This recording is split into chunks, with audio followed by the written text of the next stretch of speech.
So here we are sitting at our desk, fresh new notebook, new template downloaded, ready to get started. Because this will be the one. This will fix everything. This will finally stick. Right? Right? Or maybe things will just start to crumble again. And if you're thinking, oh my god, that's my life, well, been there, done that. Very relatable, and sometimes still is.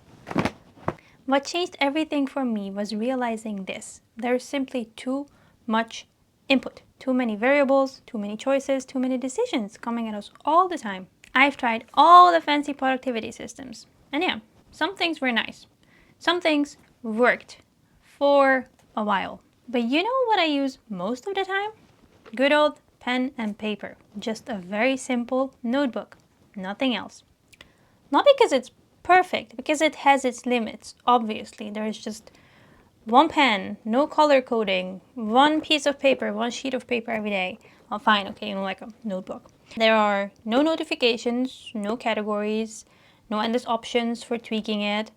And what you also cannot have, at least if you want things to stay calm and obviously not get out of hand, is a million projects and directions, because that's a lot of paper and it crumbles. It does not work. So I think the problem isn't organization. There are many ways out there to do this. It's the amount of input, the unnecessary features. Hello notebook with all of these fancy little tabs, and the constant decisions when you have like, a million different systems running. Where am I going to take that next node? And if you're doing it all digitally, obviously the same is true for that. This is just way more visible and fun to show. So I dropped most of the fancy stuff. I went back to very simple things, and I reduced the amount of input that I'm getting. And now, when things start to feel overwhelming, I don't try to get more organized. I grab a piece of paper and simplify. Not complicate, simplify. And if you want to explore this more, I have a calm little place called Curiosity Cottage, and you can find the link in the description. See you there!